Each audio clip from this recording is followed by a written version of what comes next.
500,000 years had passed since the Galactic Council's devastating attack on Earth. The Council, in their fear and arrogance, had deemed humanity too dangerous, too unpredictable to be allowed to thrive. The once blue planet, teeming with life and potential, had been reduced to cosmic rubble, its ashes scattered across the galaxy. Yet in the vastness of space, a flicker of life persisted.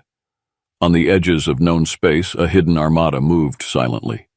These ships, sleek and bristling with advanced technology, were the last remnants of the human race. Built in secret and hidden in the shadows of the galaxy, they carried the descendants of Earth, descendants who had never seen their ancestral home but carried its memory in their veins. Among them was the flagship, Elysium, a marvel of engineering and the heart of the human resistance. Captain Serena Draven, a stern and formidable leader, stood on the bridge, her eyes fixed on the holographic star map. She was a woman of determination, forged in the fires of loss and driven by a singular purpose, to restore humanity's place in the galaxy.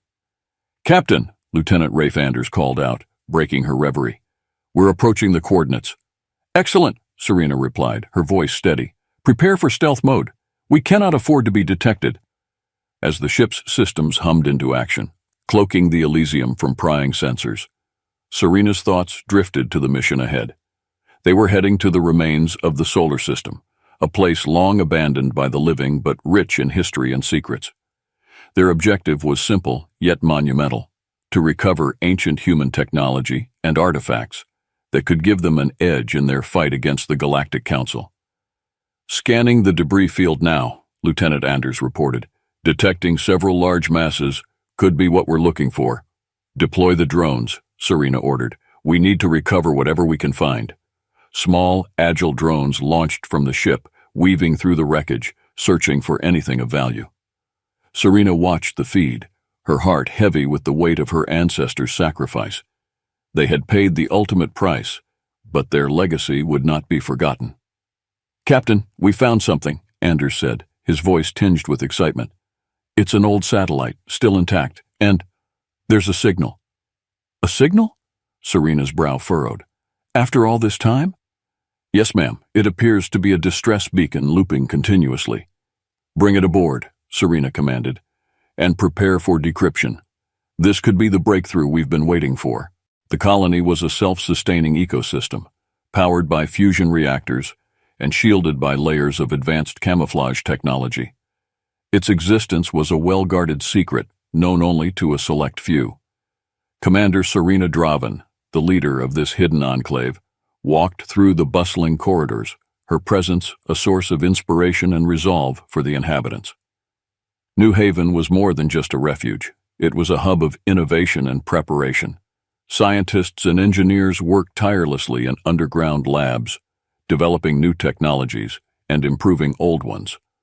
Among these innovations were the war beasts, bioengineered creatures designed for combat, with intelligence and loyalty to their human handlers. Dr. Marcus Voss, the head of the War Beast program, was a man of unparalleled genius and ambition. In his lab, a team of geneticists and cyberneticists worked to perfect the next generation of war beasts. These creatures, bred from a mix of Earth's most formidable predators and enhanced with cybernetic implants, were designed to be the ultimate warriors. "Dr. Voss," Serena greeted as she entered the lab. "How goes the progress?" "Commander," Voss replied, his eyes gleaming with excitement, "we are on the cusp of a breakthrough.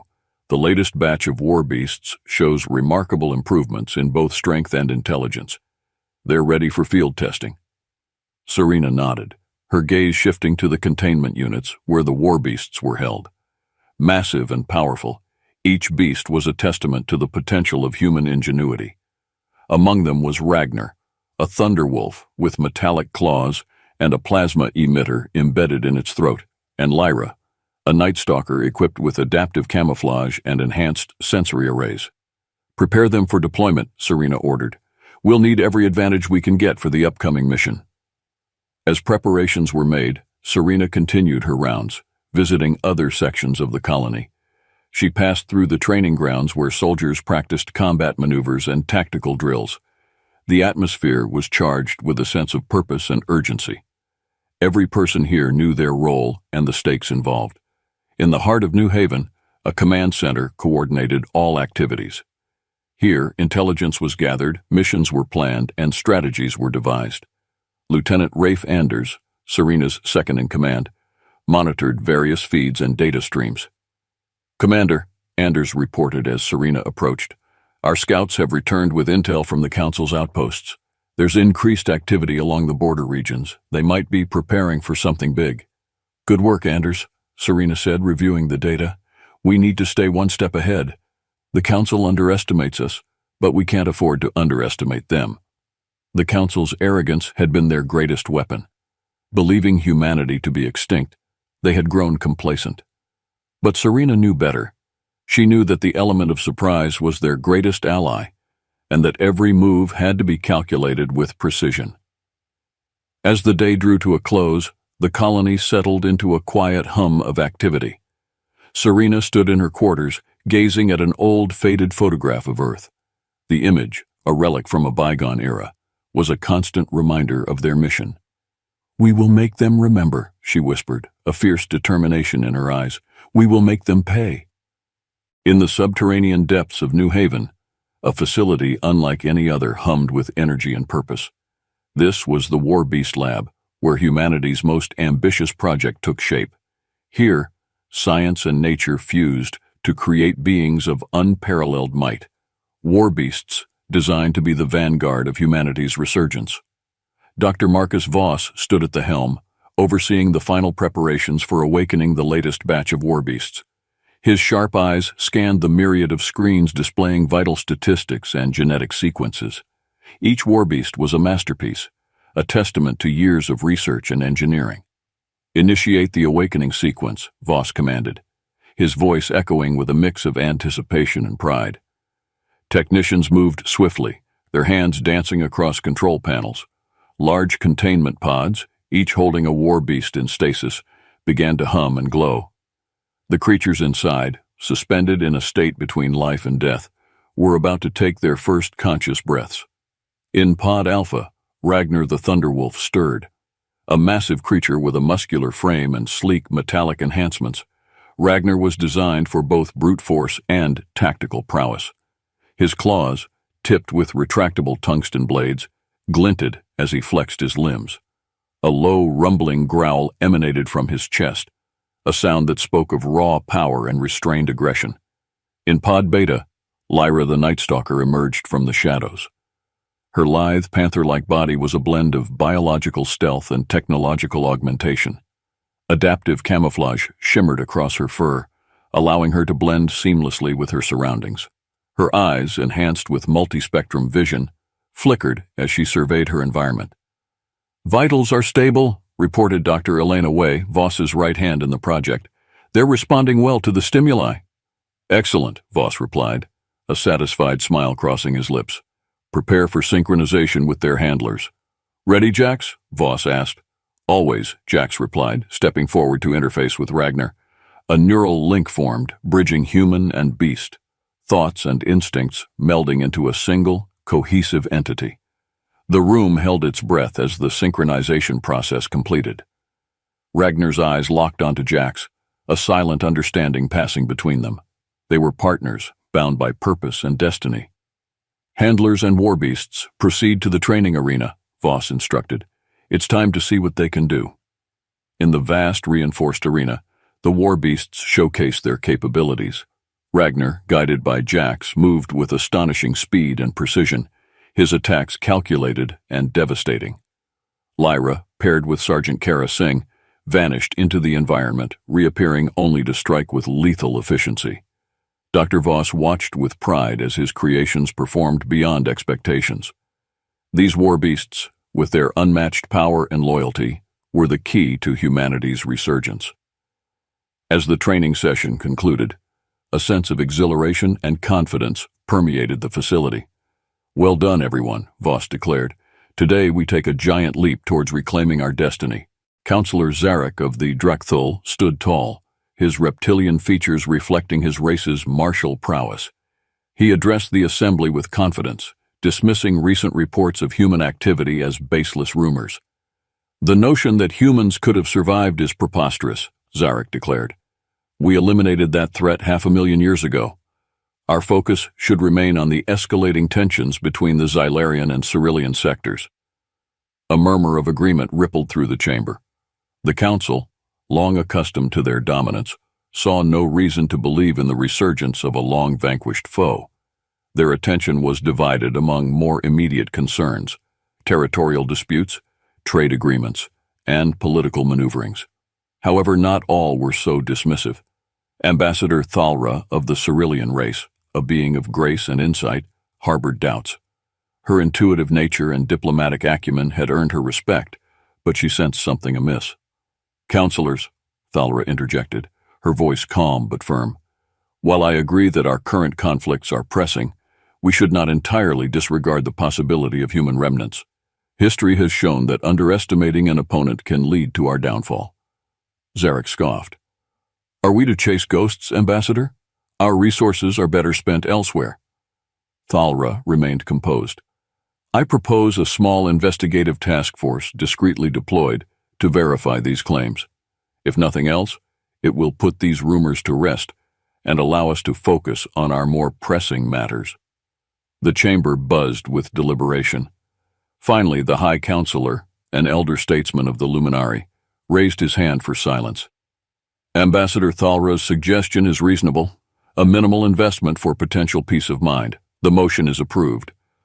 With that, a small task force was assembled, tasked with discreetly investigating the fringes of the galaxy where human activity had been rumored. Thalra knew this was a gamble, but her instincts urged her to proceed. Something in the galaxy was stirring, and she intended to uncover the truth. As the meeting adjourned, Thalra made her way to her private chambers.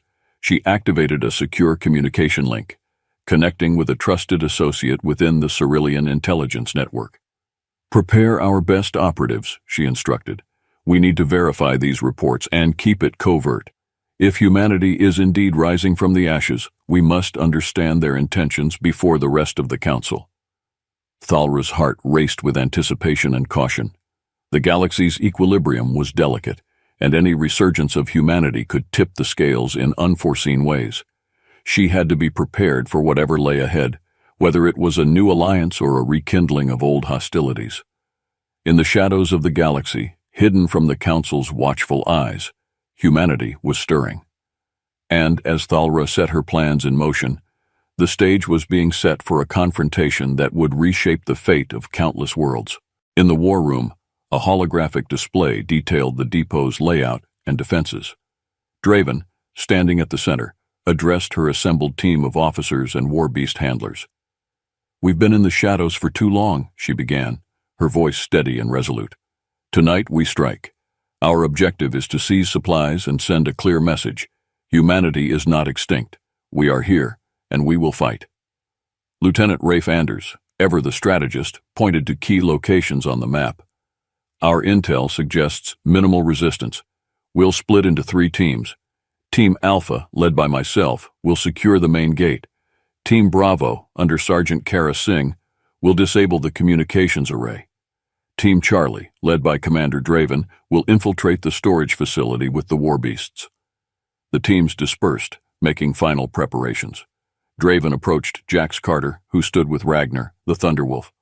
"Ready for this?" she asked. Jax nodded, his expression determined. "We've trained for this. Ragnar and I are ready."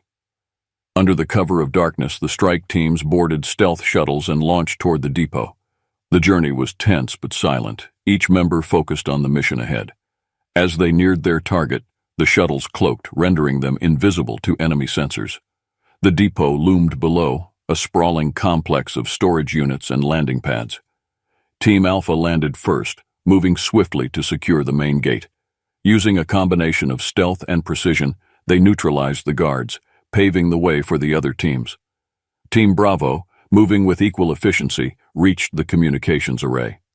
Sergeant Singh and her unit planted charges on the control panels, ensuring that no distress signal could be sent. With a synchronized detonation, the array went dark. Draven and Team Charlie infiltrated the storage facility. Inside, crates of supplies and advanced technology awaited. Draven signaled to Jax and the handlers. Release the war beasts. Ragnar and Lyra moved with lethal grace, taking down any guards who crossed their path. The handlers worked in perfect sync with their war beasts, their neural links allowing for seamless communication and coordination. The element of surprise was complete, and the depot fell within minutes. Load up as much as we can carry, Draven ordered. We need to be out of here before reinforcements arrive. As the teams worked quickly to load the shuttles, a sense of triumph filled the air. The first strike had been a success, a clear demonstration of human resilience and capability. With the supplies secured, they returned to New Haven, their spirits high and their resolve strengthened. The raid on the supply depot did not go unnoticed. Word spread quickly through the galaxy, reaching the ears of various factions. Some saw the resurgence of humans as an opportunity, while others viewed it as a new threat. In the chaotic aftermath, the nomadic Kavari sent an envoy to New Haven. These traders and scavengers were known for their neutrality and resourcefulness. Commander Draven met with the Kavari leader, Eldar Yaren, in a secure chamber deep within the colony. Commander Draven, Yaren greeted with a nod. We've heard of your recent accomplishments. The Kavari value skilled allies and profitable ventures. Draven eyed Yaren carefully. And what do you propose? Trade and information, Yaren replied smoothly. We can supply you with resources and intelligence in exchange for access to some of your technology. Our network spans the galaxy. Together we could be very beneficial to one another. Draven considered the offer. The Kavari had a reputation for being reliable, albeit opportunistic. Agreed, she said finally, but understand this. Betray us, and you will find that humans are not as weak as the Council believes. Yaren smiled, a gleam of interest in his eyes. Understood, Commander. This is the beginning of a profitable partnership. While new alliances formed, not everyone welcomed the resurgence of humanity. Warlord Kruzik of the Drakthul, a race known for their brutal warfare, viewed the humans as a direct threat to his plans for expansion. In his command center, Kruzik pored over reports of the raid, his expression darkening with each passing moment. Humans, he spat, his voice filled with contempt. They should have remained extinct. Kruzik summoned his top generals, devising a plan to crush the human colony before they could gain further strength. We will strike swiftly and decisively. Let them feel the full might of the Drakthul. Meanwhile, Ambassador Thalra continued her secret investigation. She had intercepted communication between the Kavari and the humans, confirming their resurgence. Torn between her duty to the Council and her growing sympathy for the humans, Thalra knew she had to tread carefully. In a hidden meeting with her trusted aide, she expressed her concerns. If the Council learns of humanity's return, it could lead to war. We must find a way to mediate before it's too late. The aide nodded. Shall we contact them directly? Yes, Thalra decided, but discreetly. We need to understand their intentions and find a way to coexist. The galaxy cannot afford another catastrophic conflict. Dr. Ilara Morgan, the chief historian, handled the fragile digital archives with care. These documents date back to the final years before Earth's fall, she explained. Project Rebirth was a contingency plan devised by Earth's greatest minds. It was meant to ensure our survival and eventual resurgence should the worst occur. Draven leaned in, her eyes scanning the schematics and blueprints. What exactly does Project Rebirth entail? Morgan activated a series of holograms, revealing detailed designs for advanced spacecraft, weaponry, and even genetic augmentation programs. It's a comprehensive blueprint for rebuilding our civilization. There are also strategic outlines for establishing hidden colonies and developing technologies far ahead of their time. Engineer Victor Reyes, one of the colony's top minds, examined the schematics with awe. Some of these designs are centuries ahead of what we have now. If we can decipher and implement them, we'll have a significant advantage over the Galactic Council. The team worked tirelessly, decoding and integrating the ancient knowledge into their current technological framework. Among the most intriguing finds were the blueprints for advanced stealth technology and a new class of warships designed for both speed and firepower. As the engineers and scientists delved deeper into the archives, they discovered references to a hidden vault on an abandoned lunar base. This vault was said to contain critical components and prototypes that were never deployed due to Earth's sudden destruction. "Commander," Reyes said, excitement in his voice, "if we can retrieve those components, we could build a fleet capable of challenging even the Council's strongest forces." Draven nodded, her mind racing with the possibilities. "Prepare a reconnaissance team. We're going to that lunar base." The mission to the abandoned lunar base was fraught with danger. The team, led by Lieutenant Rafe Anders, navigated their stealth shuttle through asteroid fields and past dormant defense systems that could spring to life at any moment. Upon landing, they discovered the base in a state of disrepair, its corridors dark and silent, haunted by the ghosts of the past. As they explored, they found the hidden vault, its entrance sealed with advanced encryption. Using the knowledge gained from the archives, they bypassed the security protocols and entered. Inside, they found a treasure trove of technology, prototype weapons, experimental reactors, and the final components needed to complete the warship designs. "Pack everything," Anders ordered. "This is what we came for." Returning to New Haven, the team was greeted as heroes. The technology they brought back would accelerate their preparations and enhance their chances of success. With each new piece of the puzzle, humanity's path to resurgence became clearer and more attainable. Word of humanity's bold raid on the supply depot had spread like wildfire, reaching the ears of Warlord Krazik of the Drakthul. Enraged and eager to assert his dominance, Krazik mobilized his forces for a swift and brutal retaliation against the human colony. However, unaware of the colony's exact location, he aimed to draw them out by attacking one of their suspected hideouts. Krazik's fleet, a formidable armada of heavily armed warships, descended upon a remote moon where they believed the humans had a base. The moon, though devoid of human presence, was rigged with surveillance equipment and defensive traps laid by the humans in anticipation of such an assault. Back in New Haven, Commander Draven watched the unfolding siege through a live feed. "They've taken the bait," she said, her voice a mix of relief and determination. "It's time to turn the tables." Using the newly integrated stealth technology from the ancient archives, Draven led a strike force towards Drakthul Prime, the heart of Krazik's power. The mission was daring, bordering on reckless, but the element of surprise was in their favor. As the human fleet approached Drakthul Prime, they remained cloaked, slipping past the outer defenses undetected. Inside the flagship, Draven coordinated the attack, her mind sharp and focused. "Initiate Phase 1. Target their communication hubs and defense grids." The first wave of attacks was swift and devastating. Precision strikes disabled the planet's primary communication arrays and disrupted their defensive systems. Krazik, caught off guard, scrambled to rally his forces. "Deploy the war beasts," Draven commanded. Ragnar and Lyra, alongside their handlers, led the charge on the ground. The war beasts moved with lethal efficiency, their enhanced abilities overwhelming the Drakthul defenders.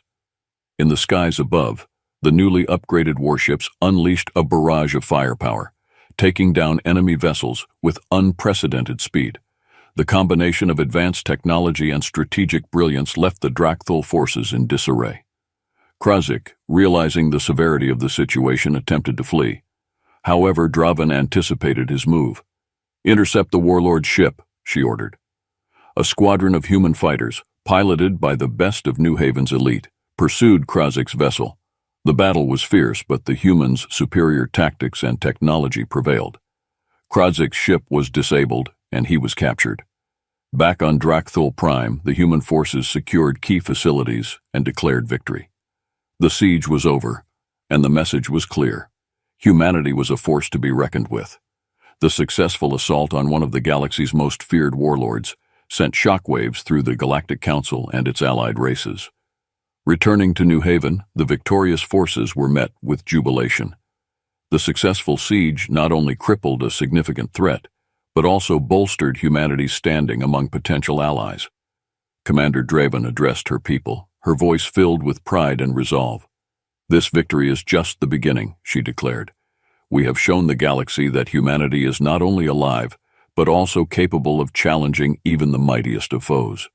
We will continue to fight, to reclaim our place, and to honor the legacy of Earth. Ambassador Thalra of the Cerulean race had long been a voice of reason and caution within the Galactic Council. Her diplomatic skills were unparalleled, and her intuition told her that the resurgence of humanity was not a threat to be dismissed lightly. Intrigued and concerned by the recent attacks attributed to the remnants of humanity, Thalra decided to take a more proactive approach. In her private quarters on Valthoria Prime, Thalra activated a secure, encrypted communication link to a covert Cerulean outpost near the suspected human territories. Her trusted aide, Lorraine, appeared on the holoscreen. "Lorraine," Thalra began, "we need to establish contact with the humans, discreetly. Can you arrange a meeting?" Lorraine nodded, her face reflecting Thalra's concern. "I'll reach out through our network of intermediaries. It will take time, but I'll ensure it's done carefully." Days turned into weeks as Liren's network worked tirelessly to secure a clandestine meeting. Meanwhile, Thalra continued to navigate the political landscape of the Council, subtly steering discussions away from aggressive actions against the rumored human resurgence. Finally, the message came through. A rendezvous had been arranged in a neutral zone on a remote, uninhabited moon. Thalra, accompanied by a small, trusted team, made her way to the meeting point, their ship cloaked to avoid detection. Upon arrival, they found a single human shuttle waiting. Thalra stepped out, her heart pounding with anticipation. From the shuttle emerged Commander Serena Draven, flanked by Lieutenant Rafe Anders and a pair of war beast handlers. "Ambassador Thalra," Draven greeted, her eyes wary but respectful. "I am Commander Draven. Thank you for agreeing to meet." "Commander Draven," Thalra replied, inclining her head, "I appreciate your willingness to talk. The resurgence of humanity has caused quite a stir within the Council. I wish to understand your intentions." Draven's expression softened slightly. "We seek to reclaim our place in the galaxy. We have no desire for unnecessary conflict, but we will defend ourselves if provoked. Our aim is to live freely, as our ancestors once did." Thalra nodded thoughtfully. "And what of the recent attacks on Council assets?" "Acts of necessity," Draven answered. "The Council's refusal to acknowledge our existence forces our hand. We need resources to rebuild, and we need to show we are not to be underestimated." The two leaders continued their dialogue, each probing for information, seeking common ground. Thalra found herself impressed by Draven's resolve and clarity of purpose. It was clear that humanity, despite the odds, had retained a spirit of resilience and determination. "Ambassador," Draven said after a lengthy discussion, "we need allies. The Council's power is immense, and we cannot stand alone. Will you support us or at least consider mediating on our behalf?" Thalra paused, weighing her options. Aligning with the humans could be risky, but ignoring their plight could lead to greater conflicts. "I will do what I can," she promised. "But know this, if you provoke the Council further, my influence will only go so far. We must tread carefully." Draven extended her hand. "Agreed. We will do our best to avoid unnecessary conflict. Thank you, Ambassador." Back in New Haven, the atmosphere was one of cautious optimism. The successful raid on the Council depot and the promising dialogue with Thalra had boosted morale. However, beneath the surface, tension simmered. The colony was a melting pot of different factions and ideologies, and not everyone agreed on the best path forward. Lieutenant Cade, an ambitious and charismatic officer, had been vocal about his dissatisfaction with Commander Draven's cautious approach. He believed that a more aggressive stance was necessary to secure humanity's future. Secretly, Cade began to gather like-minded individuals, forming a splinter group within the colony. In the shadows of New Haven's lower levels, Cade met with his followers. "Draven's hesitance is costing us valuable time," he argued. "We should be striking harder, faster. The Council sees us as nothing more than a nuisance. We need to show them our true strength." His words resonated with those who felt frustrated by the slow pace of their resurgence. The splinter group grew, their meetings becoming more frequent and their plans more audacious. Cade envisioned a bold strike against a major council installation, something that would force the galaxy to take humanity seriously. Unbeknownst to Cade, his actions had not gone unnoticed. Commander Draven, always vigilant, had suspected discontent brewing within the ranks. She had tasked Lieutenant Anders with monitoring the situation discreetly. Anders infiltrated one of Cade's meetings, using his skills to blend in and gather intelligence. What he uncovered was alarming, a plot to seize control of New Haven and launch a reckless attack on a heavily fortified council base. The next day, Anders reported his findings to Draven. Cade is planning a coup, he warned. If we don't act now, he could destabilize everything we've worked for. Draven's eyes hardened. We cannot afford internal strife. Gather the loyalists. We need to end this before it begins. That night, as Cade and his followers prepared to make their move, Draven and her loyalists struck first. The operation was swift and decisive. Loyalist forces, led by Anders and the War Beast handlers, surrounded the splinter group's hideout. "Cade," Draven called out as she entered the chamber, flanked by Ragnar and Lyra. "This ends now." Cade, realizing he had been outmaneuvered, stood defiant. "You're too weak, Draven. Your hesitation will be our downfall." Draven stepped forward, her gaze unwavering. "It's not weakness to be strategic, Cade. It's what has kept us alive. You've endangered us all with your recklessness." A tense standoff ensued, but Cade's followers, seeing the overwhelming force against them, began to surrender. Cade himself, after a brief struggle, was subdued and taken into custody. The next morning, Draven addressed the colony. "We cannot afford division," she declared. "Our strength lies in our unity and our ability to work together towards our common goal." Lieutenant Cade's actions were misguided, but let this be a reminder to us all. We must remain vigilant and focused. The path ahead is fraught with danger, but together we are unstoppable. The swift resolution of the coup attempt reaffirmed Draven's leadership and reinforced the colony's unity. It was a stark reminder that the greatest threats sometimes come from within, and the importance of loyalty and trust in their shared mission. Commander Serena Draven, utilizing her alliance with the Kavari, attended the summit disguised as a Kavari emissary. Her goal was to gather intelligence and assess the Council's stance on the human resurgence. With her were Lieutenant Rafe Anders and a small team, all expertly disguised to avoid detection. As the summit began, High Counselor Valen, an elder statesman of the Luminari, called for order.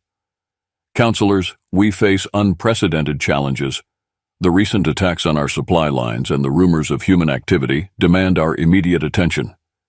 Counselor Zarek of the Drakthul spoke first, his voice filled with disdain. "These humans are pests. We should eradicate them once and for all. They are a threat to our stability." Ambassador Thalra, ever the diplomat, interjected. "While I agree that we must address these attacks, we should also seek to understand the humans' intentions. An outright assault could lead to prolonged conflict and unnecessary loss of life." Zarek sneered. "Understanding? They're savages. We should crush them before they become a real threat." Draven, carefully observing the exchanges, noted the divisions within the Council. She needed to exploit these rifts to gain any advantage for humanity. As discussions continued, she quietly activated a covert listening device, transmitting the conversations back to New Haven. The debate grew heated, with factions forming around different approaches. Some advocated for diplomacy, others for immediate military action. The Cerulean representative, known for their analytical prowess, proposed a compromise. "Let us first gather more intelligence, deploy a task force to locate their base and assess their capabilities. Then we can decide our course of action." The motion was approved and a task force was organized. Draven knew she had to act quickly to protect New Haven. As the summit adjourned, she and her team slipped away, blending into the departing delegations. Back in New Haven, the information from the summit was invaluable. The colony's leaders gathered to strategize their next moves. "We have a window of opportunity," Draven stated. "The Council is divided. We need to fortify our defenses and prepare for their task force. If we can turn them back, we'll buy ourselves more time." Engineer Victor Reyes, who had been working on integrating the recovered technologies, spoke up. We've made significant progress with the stealth systems and defensive upgrades. We can make New Haven nearly undetectable. Lieutenant Anders added, we should also consider striking preemptively. Hit them before they hit us. Draven nodded. Agreed. We'll bolster our defenses and plan a counterstrike. The Council's overconfidence is our greatest weapon. Meanwhile, in New Haven, preparations were in full swing. Draven and her team worked tirelessly to integrate the new technologies and ready their defenses. War beasts and their handlers underwent rigorous training, preparing for the inevitable clash. The tension in the colony was palpable as the day of the task force's arrival approached. Draven stood in the command center, monitoring the incoming fleet. They're here, she announced. All units, prepare for battle. As the Council's ships entered Cerulean space, they encountered unexpected resistance. New Haven's enhanced stealth technology masked their true location, creating a maze of false signals and decoys. The task force, led by Admiral Varric, struggled to navigate the treacherous terrain. Deploy the war beasts, Draven ordered, and initiate the counterattack. From hidden bases and cloaked ships, human forces launched a surprise assault. The war beasts, led by Ragnar and Lyra, tore through the Council's ranks with devastating efficiency. Ragnar's metallic claws and Lyra's adaptive camouflage gave them a lethal edge in close combat, while the handlers provided strategic guidance and support. Admiral Varric, realizing the severity of the situation, ordered a tactical retreat. Regroup and reassess. We can't afford to lose more ships. But Draven was relentless. Pursue them. We need to ensure they understand the consequences of underestimating us.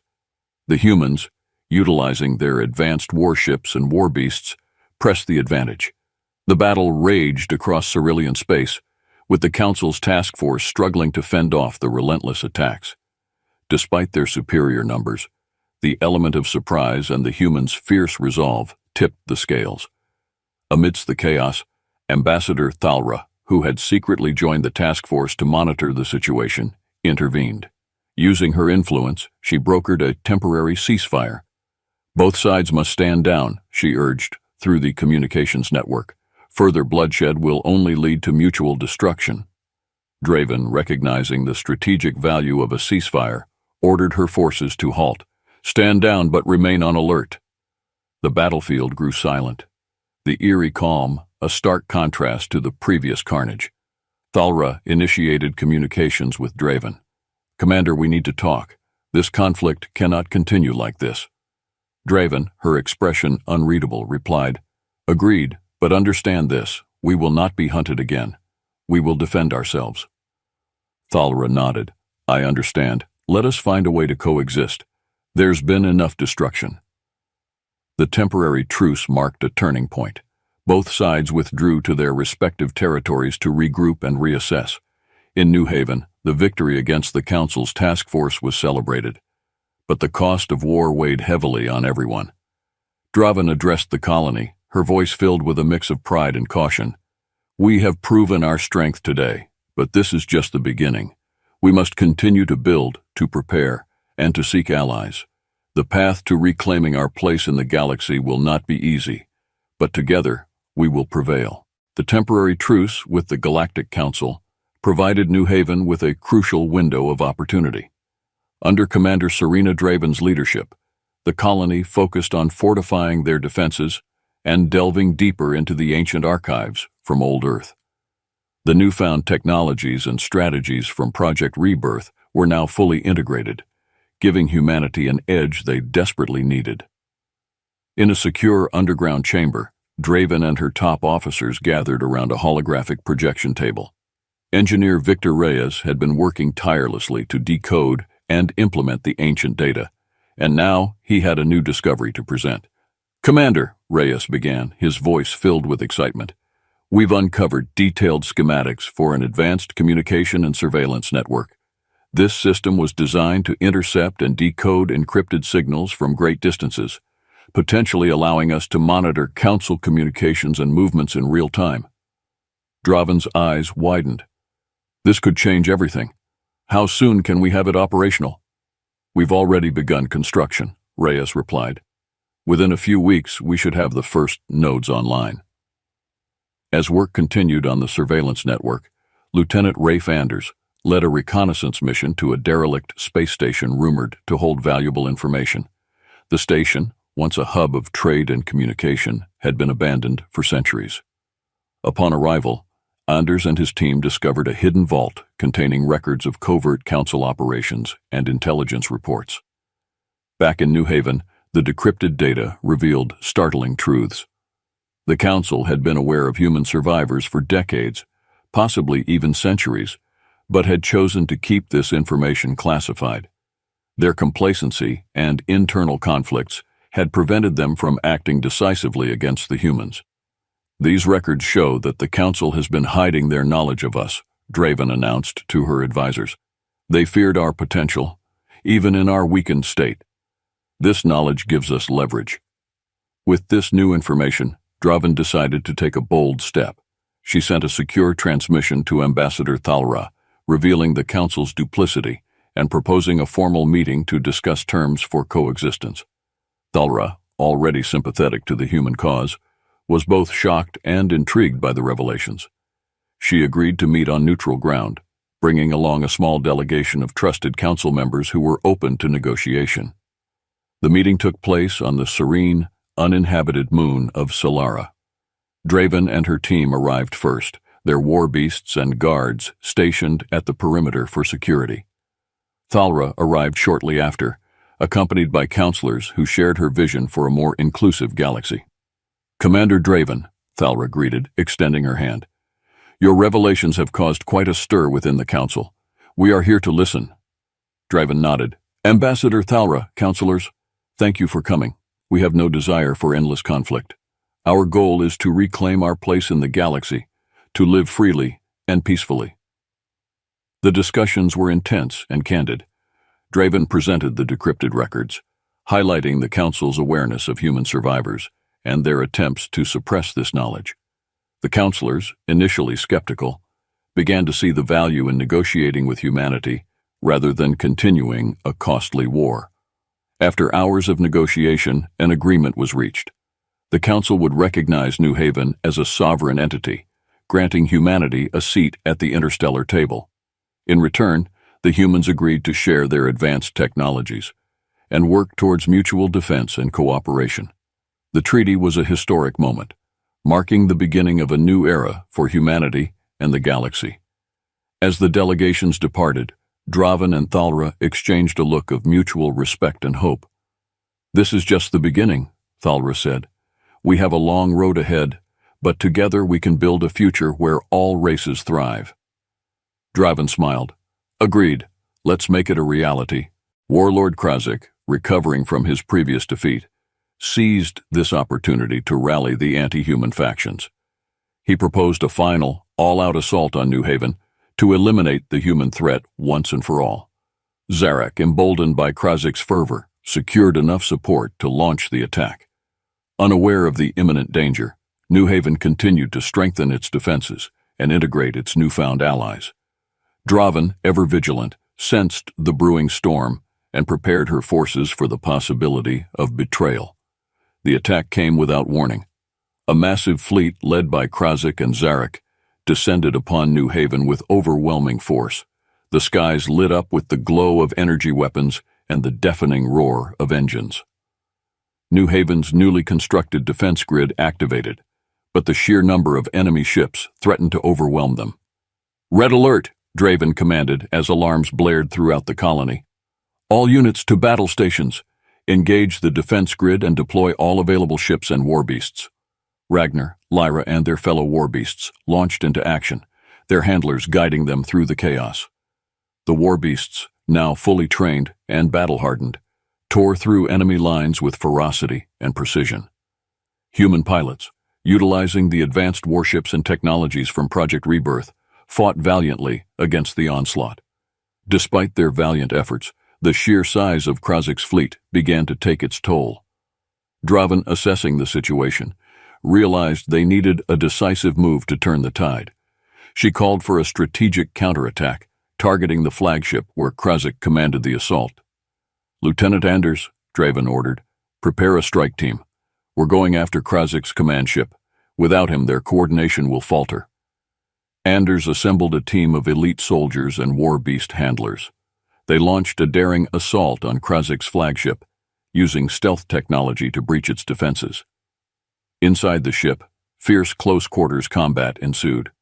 Ragnar and Lyra led the charge, their cybernetic enhancements giving them a critical edge. As Anders and his team fought their way to the bridge, Draven coordinated the fleet, exploiting weaknesses in the enemy formation. The battle reached its climax as Anders confronted Krazik in the command center. "Krazik," Anders shouted, his weapon trained on the warlord. "This ends now."